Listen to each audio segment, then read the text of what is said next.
Porque si uno tiene una casa y le pone rejas en la puerta, le pone rejas en las ventanas, pone puertas blindadas, 3 cerrojos, cámara de vigilancia, y vive armado adentro con perros,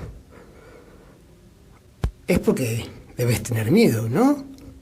Bueno, así están los ingleses en Malvinas.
Hola, ¿qué tal? Soy Rubén de Mirgián y hoy hablaremos sobre la mentira de los ingleses.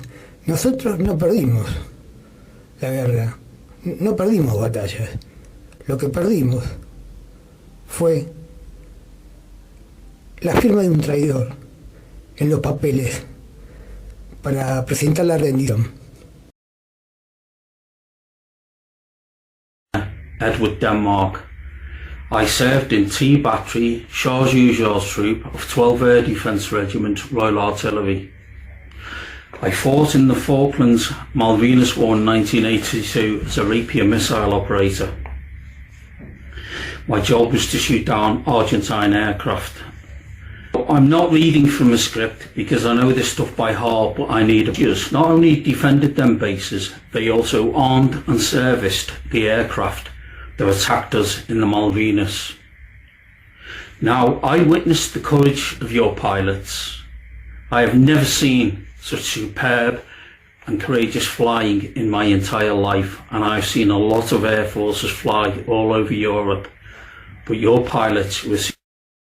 It's been said that the Argentinians did not fight. This was not true.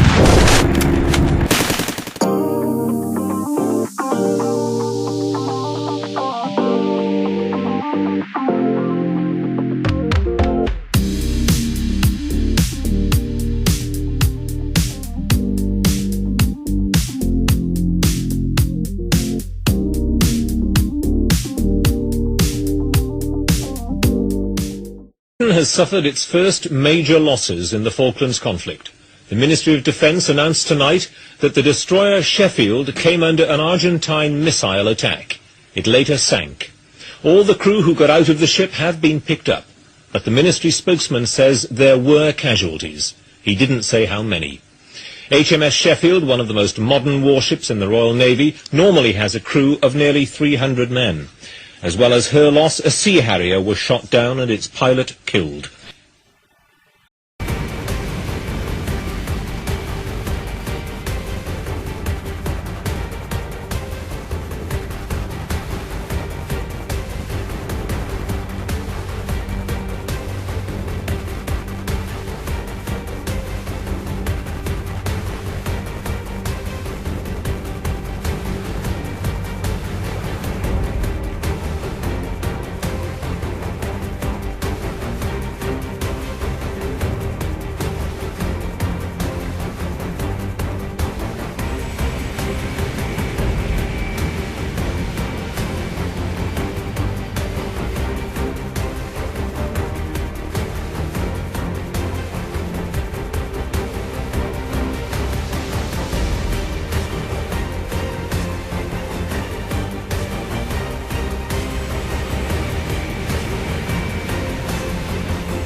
HMS Sheffield, a Type 42 destroyer, was attacked and hit late this afternoon by an Argentine missile.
They targeted the ships, the lifeline for the task force.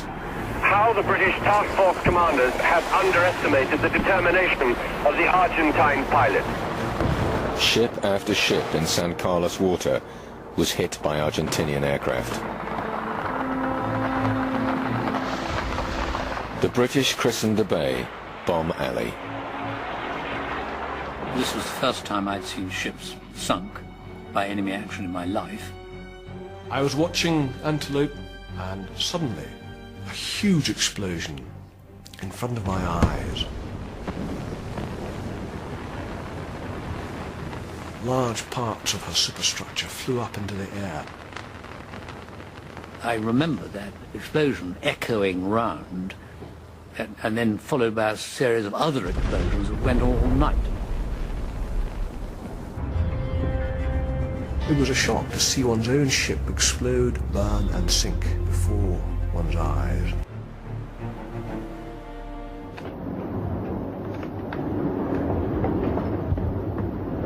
After that first day, the defences were reassessed. Machine guns were strapped along the ship's sides. Even jets, when they dived below the missiles, put themselves within range.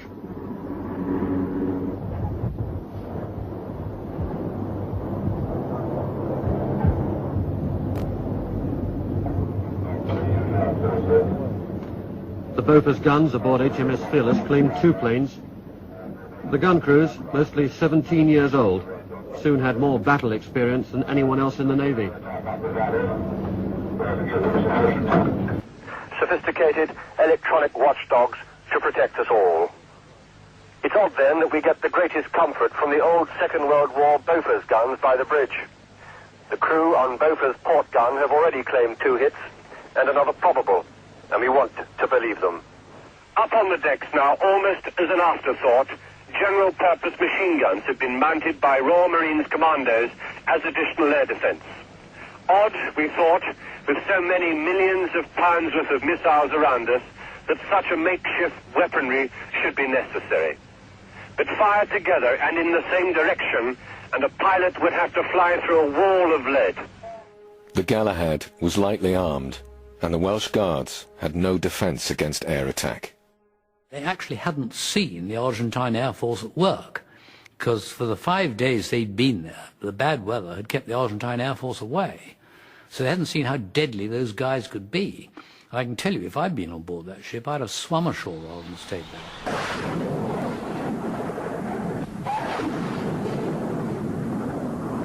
Skyhawks 4 or 5 came low across the bay to bomb the 2 landing ships unloading men and supplies.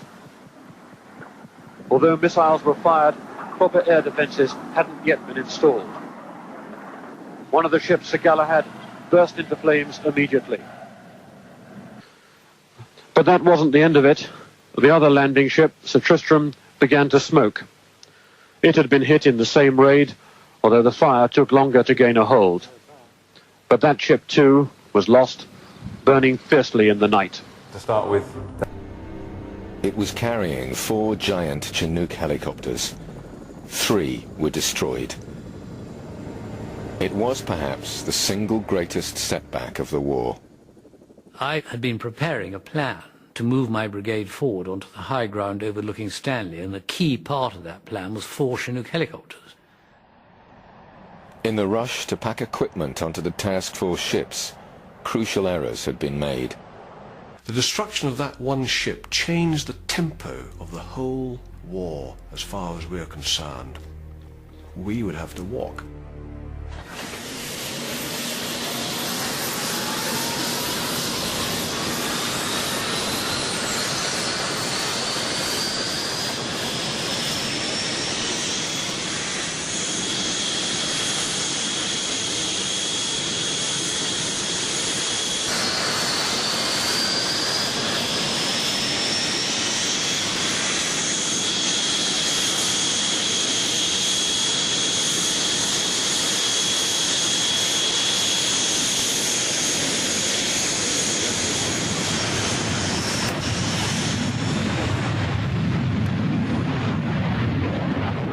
They took off from airfields in southern Argentina, equipped with Exocet missiles, and went in search of revenge.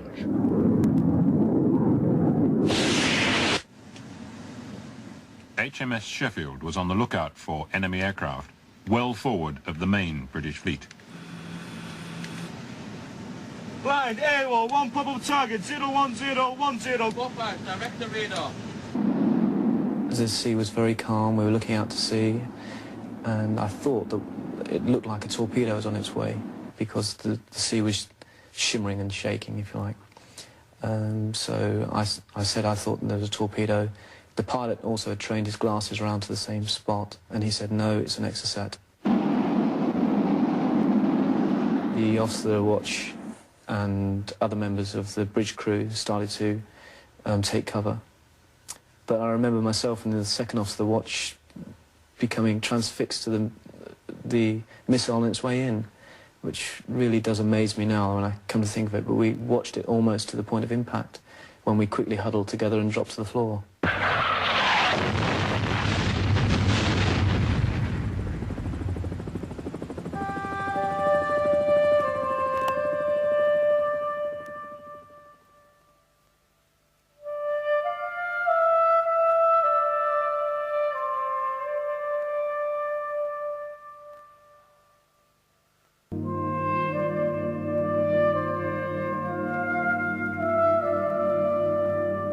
On the 9 o'clock news on May the 4th, the reality of the war was brought into millions of homes by Defence spokesman Ian MacDonald.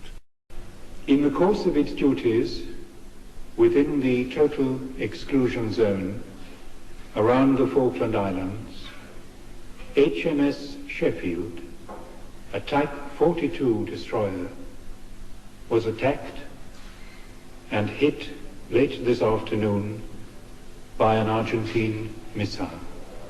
It is feared that there have been a number of casualties, but we have no details of them yet. Home base for HMS Sheffield was a city in mourning. Francis Coverdale has been there. The local newspaper called it the City of Anguish, and certainly the people of Portsmouth haven't known anything like it since the Second World War.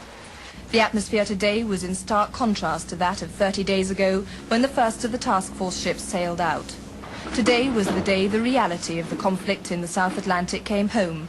The reaction was naturally one of shock. Well, you know, I got a few mates on there and everything, and I'm heard how they are, but it's very disheartening, and, well, I can't really say much more. Shocked us all. I think it's terrible. I mean, who would have thought it came to this, and to hear a ship go down, one of ours as well, when it is bad? Was it that much of a shock? It was to me, yes. I didn't think it would end up with one of ours actually being sunk.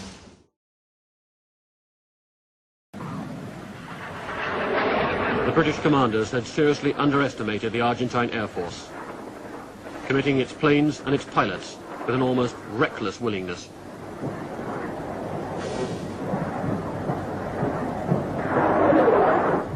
2 años después, el contraalmirante Woodward, comandante del grupo de batalla naval, explicaba la retirada de los días y decía: Lo que pasó es que desconocía el potencial de la Fuerza Aérea Argentina. No fue error mío. Cualquiera en mi lugar hubiera actuado como yo. Nada se pudo hacer contra la persistencia de los pilotos argentinos.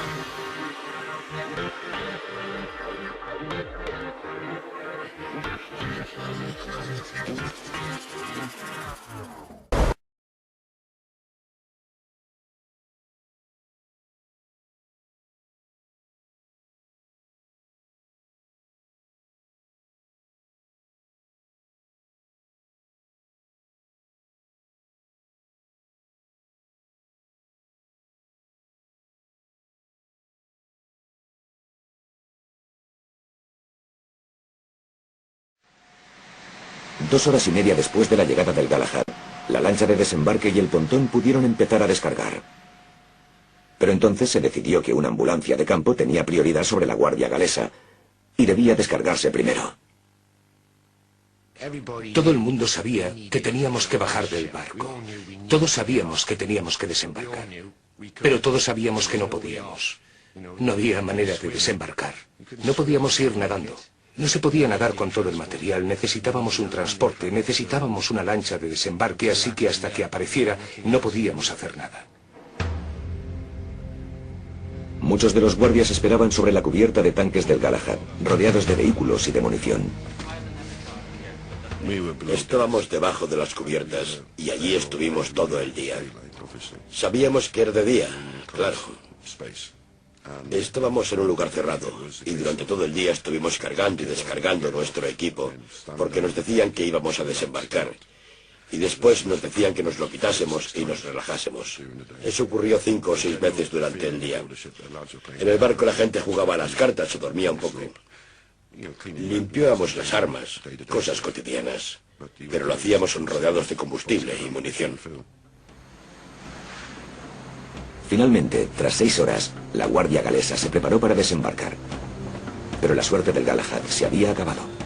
La Fuerza Aérea Argentina atacó desde un cielo azul y despejado.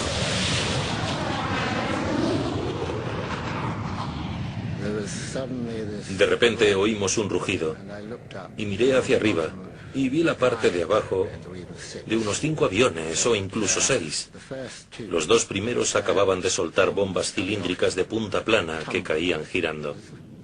Todavía tengo esa imagen grabada. Desaparecieron por la escotilla y salió una llamarada.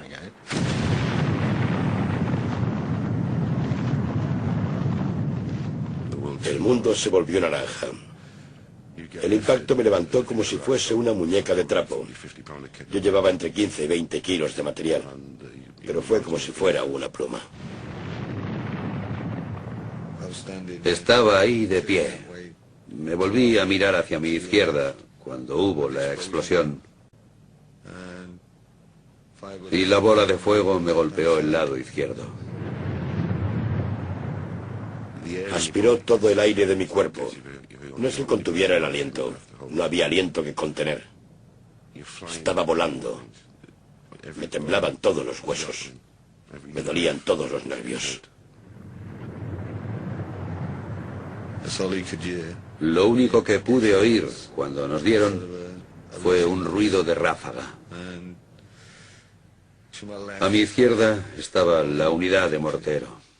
A ellos les dio de pleno. Me encontré entre un amasijo de cuerpos, de hombres vivos. Tenía gente debajo y tenía gente encima. En la montaña en la que estábamos, cuanto más altos, más quemados. Tuve mucha suerte, ya que los chicos que había delante de mí pararon un poco el golpe.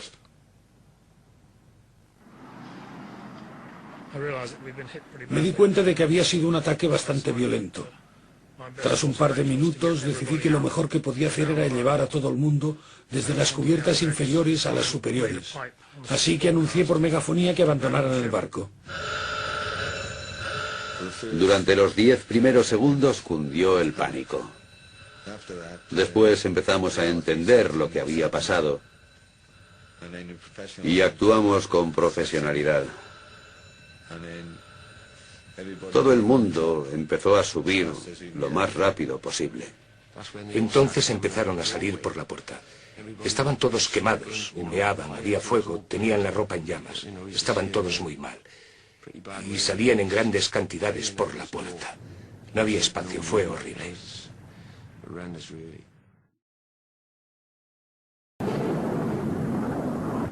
Skyhawks 4 or 5 came low across the bay to bomb the 2 landing ships unloading men and supplies.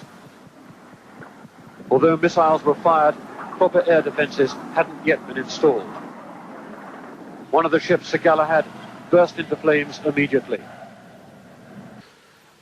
But that wasn't the end of it. The other landing ship, Sir Tristram, began to smoke.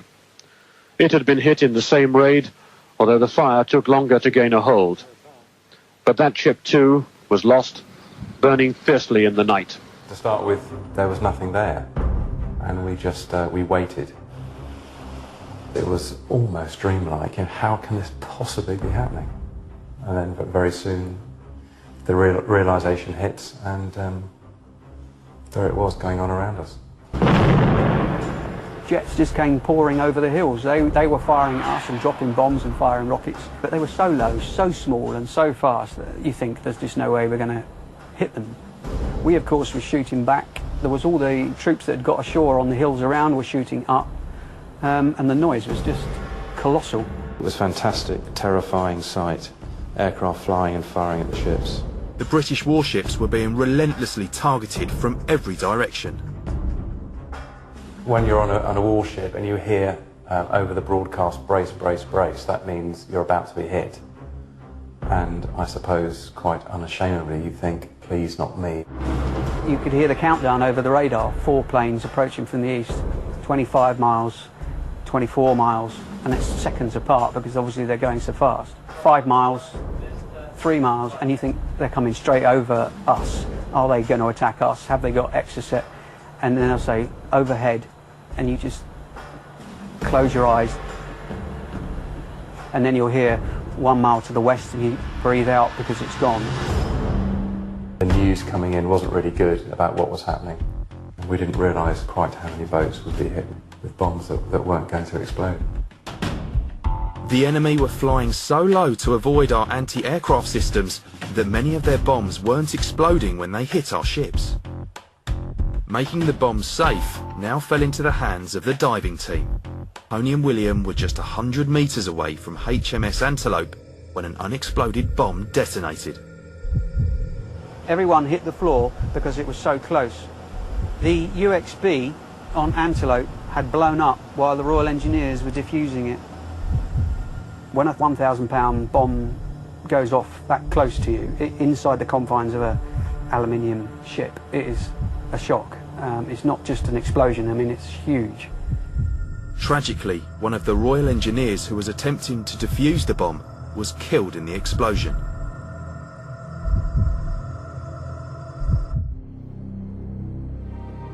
Burney successfully removed the bomb from the Galahad. Naval disposal teams cradled unexploded bombs off 6 other ships. If these bombs had detonated on impact, the British campaign would have been stopped in its tracks. Then 4 days after the landings, the Argentinians struck another devastating blow.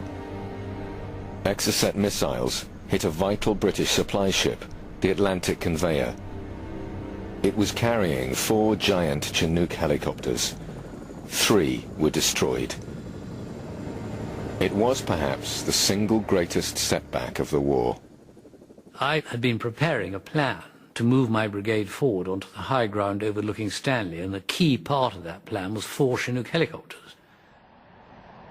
In the rush to pack equipment onto the task force ships, crucial errors had been made. The destruction of that one ship changed the tempo of the whole war as far as we're concerned. We would have to walk.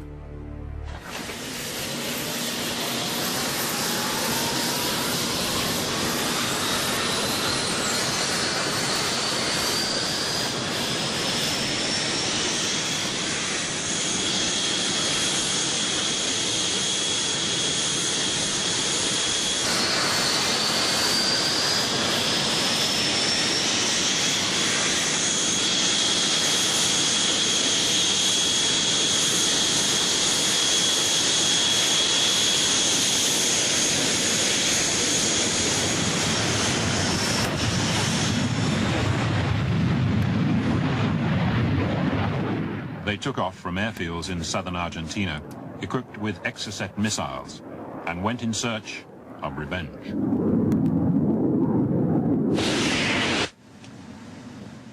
HMS Sheffield was on the lookout for enemy aircraft, well forward of the main British fleet. Blind, AWOL, one pop-up target, 01010, go back, direct the radar. The sea was very calm, we were looking out to sea, and I thought that it looked like a torpedo was on its way, because the sea was shimmering and shaking, if you like. So I said I thought there was a torpedo. The pilot also trained his glasses around to the same spot, and he said, no, it's an Exocet. The officer of the watch and other members of the bridge crew started to take cover. But I remember myself and the second officer of the watch becoming transfixed to the missile on its way in, which really does amaze me now when I come to think of it, but we watched it almost to the point of impact when we quickly huddled together and dropped to the floor.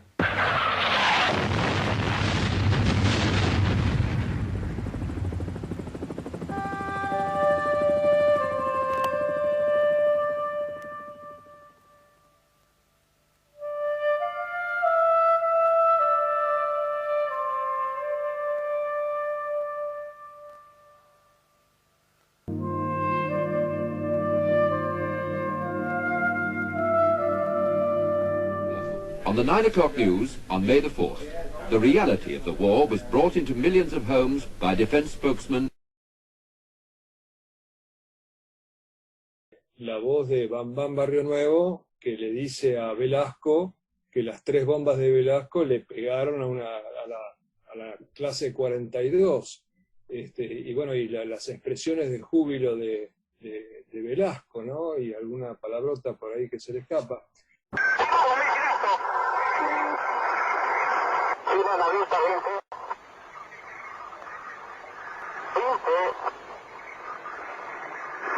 Creo que me dieron, voy a ir viendo porque yo sentí varios golpes abajo, ¿sí? Ustedes van pegadito, me voy bajando. Yo reduzco la velocidad ya, ¿eh? ¿Qué tal? Pero va. Creo que es perfecto este señor, la zona 42, la vi clarito. Se va en la trompa a las 3, señores, plantaron muy bien, ¿eh? Sí. ¡Vamos, pendejo! ¡Vamos, pendejo! ¡Vamos, Fátima! ¿Salieron las 3? Sí, las 3 pegaron la forma 10, señor, la forma 42, la vi clarito, ¿eh? ¡A ver cómo se toca, puta!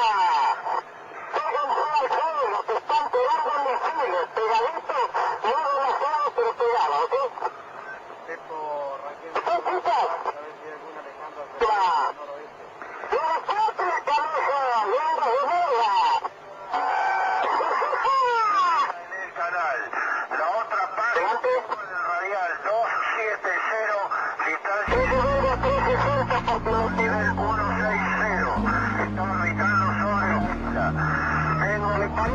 Porque se me está cayendo el cabecero y me voy a ir a inyectar.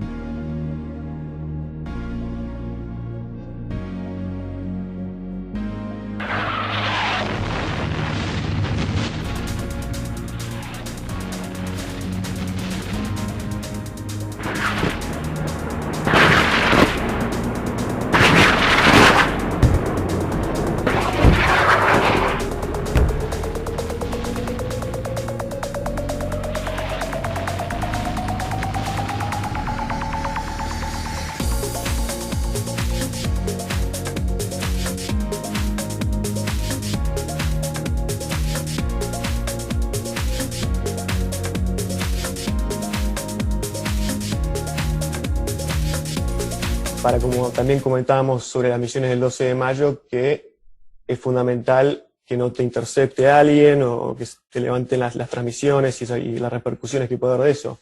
Sí, mira, iban en silencio hasta que, te digo, llega el momento del ataque, ahí sí intercambian mensajes entre ellos, pero lo que cuenta es muy interesante el comandante de la Coventry, que se llama David Hart Dyke, que él dice que él sabía perfectamente cuándo salía la escuadrilla argentina, qué tipo de avión salía y hasta los nombres de los pilotos, porque dice el comandante del navío inglés que los espías chilenos le pasaban esa información. Entonces cuando van a atacar Bam Bam, Barrio Nuevo y Velasco, van a atacar la Coventry, los estaban esperando. Y así y todo, aunque los estaban esperando y aunque les tiraron un misil, que está en el diálogo también, que Carballo grita, cuidado misil, y Rinke le dice, quédese tranquilo que no va para nosotros, claro, iba para la otra escuadrilla, y según Bam Bam, iba dirigido al avión de Bam Bam, y a pesar de eso, y a pesar de las desesperadas maniobras que hace el Coventry para esquivar a los halcones, y que inclusive el comandante da la orden de que los marineros agarren los fusiles y que le tiren hasta con fusiles a los halcones que estaban atacando, igual le pegan esos bombazos, los 3 seguros de Velasco, y a Barrio Nuevo aparentemente se le traban las bombas, no salen. Él dice en uno de los reportajes, él dice que recién cuando activa la última bomba siente un ruido como que se desprendió. Pero evidentemente las que pegaron más fueron las de Velasco. Uh-huh. Y bueno, el destructor Coventry entonces se hunde en más o menos 30 minutos, y como vos recién decías, o sea, cuando ellos llegaban, porque en ese momento, o sea, en estos ataques uno había que llegar y cantar el blanco, digamos, vamos hacia esta, y o sea, el jefe de la escuadrilla o el ¿cómo funcionaba eso cuando elegían los blancos? Mira, eso lo contó muy bien una vez Celaya, diciendo que uno va a ras del agua a casi 1000 kilómetros por hora, y cuando avista la flota no tiene muchas posibilidades de cambiar, ataca la primera que ve. Y bueno, eso pasó, por ejemplo, cuando en ese mismo día van a atacar los superestandar a la flota, atacan el buque más voluminoso, que resulta ser Atlantic Conveyor, que ellos pensaron que era el portaaviones porque era de un volumen similar. Y estaba cerca. Claro, y además ese ataque se produce, los ataques de los halcones se producen en cuestión de segundos. Tanto así que el mismo comandante de la Coventry es herido y se tiene que tirar al agua, lo rescatan del agua. Así que imagínate con qué velocidad se produjo ese ataque. No, impresionante. Y bueno, pasando a HMS Broadsword, que era una fragata misilística. Hay tantas fotos impresionantes de este aspecto de la guerra de Malvinas, pero una que también es increíble. O sea, esto fue una bomba que rebotó en el agua, atravesó el buque, se llevó puesto un helicóptero, siguió de largo y cayó del otro lado. O sea, para que des una idea de la velocidad con que venían estas bombas, estos buques de un alineamiento, se dice, más liviano, cambiaron velocidad por menos protección, las atravesaban, como decís, como un cuchillo con pan caliente. Bueno, acá tenés un ejemplo perfecto de cómo estas bombas atrás. O sea, se llevó puesto un helicóptero también. Sí, y causó bajas entre el personal también. Y bueno, en ese ataque, cuenta Cini, el jefe del escuadrón, que estaba esa duda de si salir con las bombas grandes o con las bombas chicas, todavía no estaba muy claro, y quería Cini que saliera Carballo con las bombas de menos peso. Pero Carballo quería la bómbola, como le decía, él quería la de casi 1000 libras. Y primero Cini le dice que no, y después, bueno, cede ante Carballo, y entonces lleva Carballo la bómbola, y es la bómbola la que, al no encontrar, por su enorme peso, la resistencia necesaria, no explota, pero sí atraviesa el barco y lo despanzurra, lo deja fuera de combate. Y una cosa muy interesante, y una vez más lo digo, tenemos que leer a los ingleses para enterarnos de cosas absolutamente extraordinarias que hicieron nuestros pilotos, porque acá se oculta en nuestro país. Tenemos que leer al jefe de la flota, el almirante Woodward, que cuenta cómo fue ese ataque a la fragata Broadsword. Está la foto tomada por un oficial inglés desde el puente de la Broadsword, que son 2 puntitos, Carballo y su numeral Rinke, que avanzan entre una lluvia de fuego hacia la embarcación. Y dice Woodward que los radares de los lanzamisiles los tenían enganchados a ambos pilotos, o sea que eran hombres muertos, porque si el radar del lanzamisil te engancha, no le puede errar el lanzamisil. ¿Y qué hicieron estos 2 jóvenes pilotos con la tensión de volar a ras del agua, con los ingleses tirándoles con todo? Se ponen ala con ala, Y los radares que tenían dos blancos se desorientan porque ven un solo blanco tan cerca, estaban volando estos dos pilotos, no salen los misiles y ahí pusieron fuera de combate a la Brodsworth. Impresionante. ¿Cómo le decía la bómbola, le decía Carballo a la bomba? Que era la más pesada. Bueno, ¿por dónde empezar para hablar sobre Carballo? Pero mencionemos también por un momento al numeral de hierro Carlos Rinke, ¿correcto? Sí, Carballo le había puesto ese mote de numeral de hierro. ¿Qué es un numeral, para la gente que no sabe? El numeral es el que secunda al jefe de la escuadrilla. Cuando es una escuadrilla de 2, bueno, es el jefe y el numeral. Cuando son escuadrillas de 4, van formando de acuerdo al cargo y a la experiencia.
Que él, por ejemplo, ha publicado libros que se han vendido muy bien y, sin embargo, él nunca ha cobrado un centavo de los royalties de esos libros. Desde el primer momento los destinó.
Piloto de marca mayor, muy religioso también, llevaba la imagen de la Virgen, bueno, como la mayoría de los pilotos, en su timón de vuelo, pero prefiere tener un perfil bajo.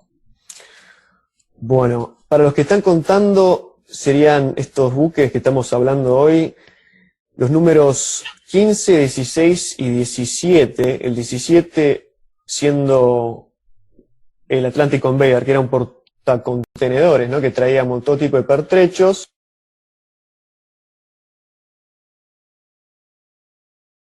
Pero principalmente, bueno, traía Harriers, pero los habían bajado esos Harriers, creo, ¿no? Sí, tenía helicópteros. Pero tenía 4 Chinooks, que eran helicópteros enormes para el transporte de las tropas, por lo cual tuvieron que caminarse en toda la isla los ingleses. Así es, así es. Fue un durísimo golpe.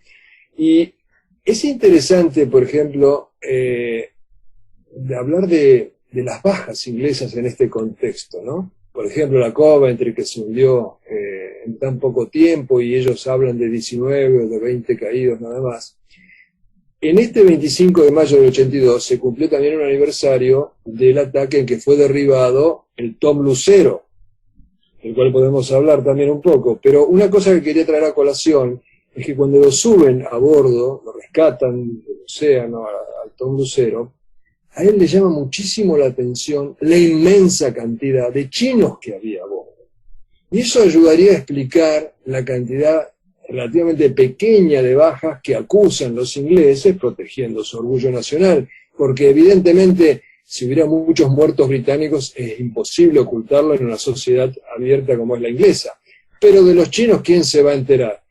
Y decía el Tom Lucero que había visto tanta, pero tanta cantidad de chinos a bordo, que cuando escucha el ruido característico de los A4, porque seguía el combate en ese momento, después de que él hubiera sido derribado, él dice, ojalá le acierten a la fragata en la que estoy. Pero le preguntan, ¿pero cómo? Vos estabas a bordo, no importa. Me hundo con la fragata, pero que esa inmensa cantidad de hombres no bajen, no desembarquen. Fíjate qué temple el de Tom Lucero. No, sí, te quería hablar sobre Tom Lucero, pero esta parte no la conocía, que él decía de lo de los chinos a bordo, pero algo que sí he visto y que también me impresionó un poco fue en el ataque del 8 de junio del Sir Galahad, del día más negro de la flota inglesa, estaban evacuando muchos mercantes marinos de Hong Kong. O sea, que estaban evacuándolos a la orilla. Se estima que hasta un 60% de las tripulaciones de los buques ingleses eran chinos. Y no las contaban como bajas oficiales dentro de los números oficiales, ¿correcto? A todas luces no. Y además eso se prestaba. Por empezar, Inglaterra siempre tuvo una tradición de no revelar las bajas. Siempre las han disimulado. O sea, se hunde un buque en tan pocos minutos y acusan tan pocas bajas. Sería imposible, reitero, si fueran todos británicos. Pero al ser chinos, ¿quién va a ir a controlar, o sea, a investigar si hubo bajas chinas en los buques británicos? Eso queda sepultado para siempre como dato estadístico. O sea, aclaremos para los que quizás no estén al tanto, o sea, son chinos o de Hong Kong que forman parte del Imperio Británico, no son como mismo los gurkhas, ¿no? Los nepaleses que contrataban, etcétera, son parte de lo que es el Imperio Británico, ¿no? Que de ahí contrataban. Personal contratado. Personal contratado. Bueno, pero volviendo al teniente Ricardo Lucero, Tom Lucero, porque también se atacó a HMS Fearless, que era un buque de asalto anfibio, según el libro de Pío Matassi, en una escuadrilla donde el capitán Jorge Osvaldo García, que fue derribado, ¿no? Estaba el teniente Daniel Paredi, el teniente Ricardo Lucero, y el alférez Gerardo Isaac, ¿estaba ahí? Sí. El mismo del Invencible. El Invencible. Sí, a Ricardo Lucero le decían el Tom por la cabaña del tío Tom, el personaje de la escritora famosa Harriet Beecher Stowe, que era un tipo tan buenazo. Bueno, Lucero era tan buenazo que le pusieron el Tom. Era una persona muy buena y además de mucho sentido del humor, muy querido, Y bueno, le pasa esto de que es derribado y cuando lo van a rescatar la embarcación le pasa por encima, o sea que casi muere 2 veces. Él se llegó a una gran velocidad, que es como golpear contra una pared, tenía luxada una pierna, fracturada la otra, y cuando lo van a sacar, el inglés que hay que decirlo, se arriesga para sacarlo del agua porque el combate en ese momento continuaba. Él estaba todavía atado a su arnés de paracaidista y le hace gestos al soldado inglés de que le corte el arnés para poder liberarse. Pero el soldado inglés le señala que todavía tenía la pistola y hasta que no le sacó la pistola no se animó a sacarle el arnés. Es increíble, hay una imagen que recorrió el mundo del Tom Lucero tirado sobre la cubierta del buque inglés, destrozado, y con un inglés apuntándole con el fusil, destrozado, congelado, le seguían teniendo miedo. Sí, impresionante. Lo trasladan después al buque Uganda, y él contaba que cuando empiezan a llegar heridos ingleses a bordo del Uganda, él los ve también muy mal estado, muy mal heridos, y hasta rompen llanto. Él sintió conmiseración, compasión por el enemigo y hasta se quitó la manta que tenía encima, maltrecho como estaba, para hacer el intento de dársela a un herido inglés. Wow, no, es impresionante la historia de Tom Lucero. Y otra cosa que también me chocó de los reportajes británicos es que al mismo tiempo, como decís, que le temían, pero que en el reporte menciona que le tenían respeto a los pilotos, porque recordemos, a esa altura de la guerra, estamos hablando ya del buque número 17 y la lista continúa.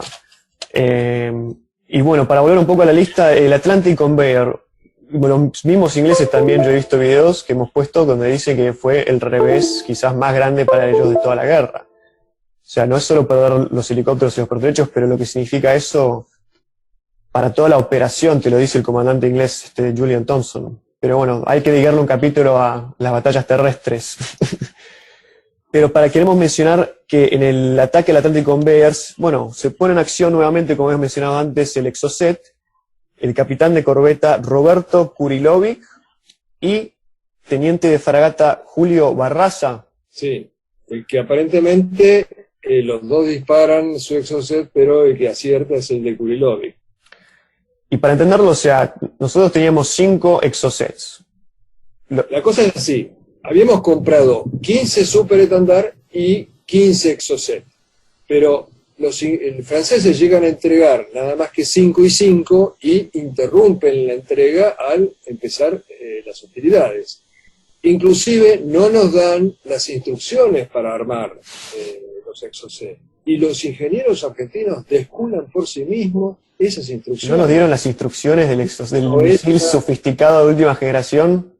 No se las dieron. Y lo descularon los técnicos argentinos. Es impresionante. Es que ese es otro capítulo para hablar porque hay mucho lo que fue la ingeniería, el ingenio y muchas cosas. Pero bueno, entonces, no llegaron los otros 10 Exocet que nos debían.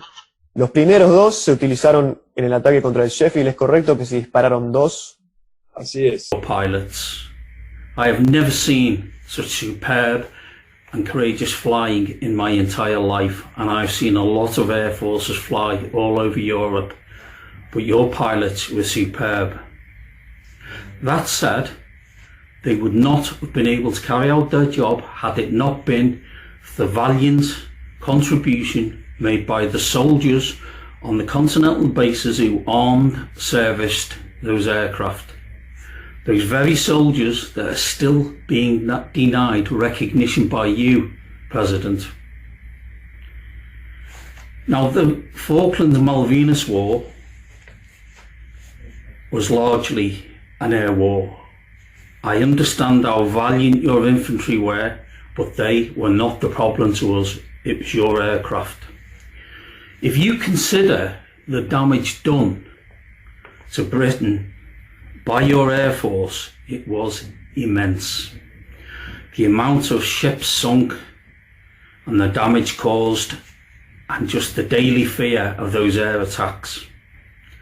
That was what was the big problem for us. Again, with all due respect to your infantry, we knew where they were, we had them where we wanted, and we could, to a large extent, control them. The same can't be said for your Air Force. We never knew when they would pop up, when they would attack, what kind of damage they would done. They not only hindered us, they slowed us down, but they absolutely were the biggest problem during the whole war. Now, like any arm in any army or Air Force, we need supplies, we need backup, and we need people to do the things to keep the whole machine running. I was at the tip of the arrow in that war. I was on the ground fighting, shooting at your aircraft. If I wasn't sitting on the rapier, I was firing my rifle at them. But the missiles that we loaded onto those rapiers, and the ammunition and the food and all the supplies and batteries and the whole amount of stuff you need to fight a war, was being sent to us from Ascension Island. Ascension Island is 4,000 miles away, and I was under no illusion that had we not had them soldiers on Ascension Island supplying us with the things we needed, we could not have fought our war. Those soldiers on Ascension Island were recognised. They were recognised by the British government for the contribution they made and the fact that they kept us going. And yet your soldiers, who were 400 miles away and were under threat, have received no recognition. And yet our soldiers, with all due respect to them, who were under no threat from air attack or anything else, or even possible landings, have received their medals and are recognised, quite rightly I might add, as veterans. And sadly, and this is one thing I don't agree with, soldiers who were back in the UK, literally 8,000 miles away, were even recognised by the British government and awarded medals. And yet soldiers of the Argentine Air Force, 400 miles away and under threat from landings and God knows what, have been denied recognition. That's not right. Now, a lot has been written in the press about various operations, and one of them, I'll just go to my notes, was an operation called Plum Duff, and the other one was Operation Mikado. Now, a lot's been written about these operations. One of them, Mikado, the idea was that they're going to land at Rio Grande and Tierra del Fuego, excuse my pronunciation of them bases, where the crews lived. The aim was to kill the pilots and ground crews in the living quarters. And the other one, forces did land. Unfortunately, it was an epic failure because of supplies, weather conditions, and just various unforeseen circumstances. So British forces did land in Argentina, and it's well documented. So if the reason for not giving your soldiers on the Continental bases medals or recognition is that they were in no danger whatsoever, then that doesn't hold water, because they were in danger. Beside the fact that the contribution they made, they were in danger and they deserve to be recognised. Nearly every single British soldier I've spoken to about it has agreed with me that them men have been left for 37 years without recognition, and you are wrong. You are wrong as a country to do it. I would also say this to you.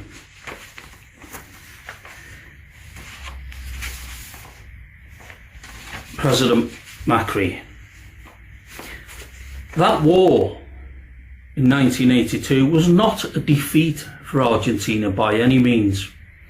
I think a lot of the senior officers in the government looked at it the wrong way once the war had finished, because Argentina took on one of the major superpowers in the world. And though it pains me to admit it, They gave us a bloody nose and they fought courageously. So instead of looking on this as a defeat when your soldiers returned, you should have been celebrating in the streets for their courage and everything they done and the loss, and celebrated the loss of your soldiers for what they done. I would like to say this to you, and I hope you will answer this. And I'm going to read this from the script that I've written out.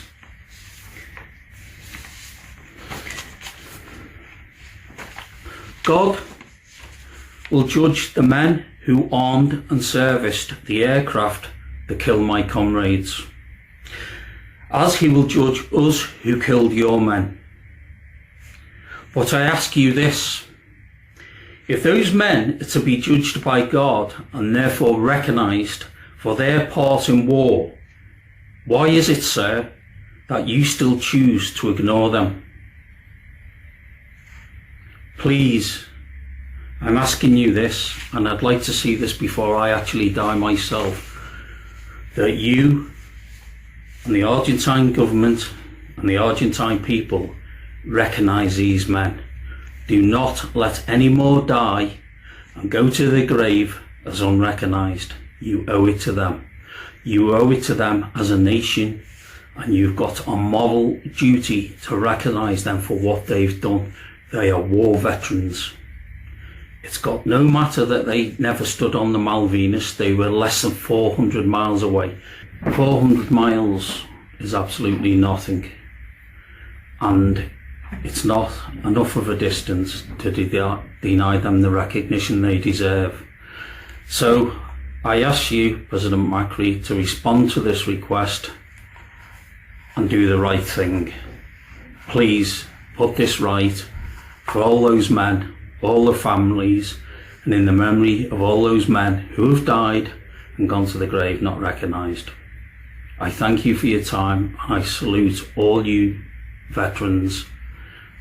I will fight for you as long as I've got life in my body. I promise you that. Thank you.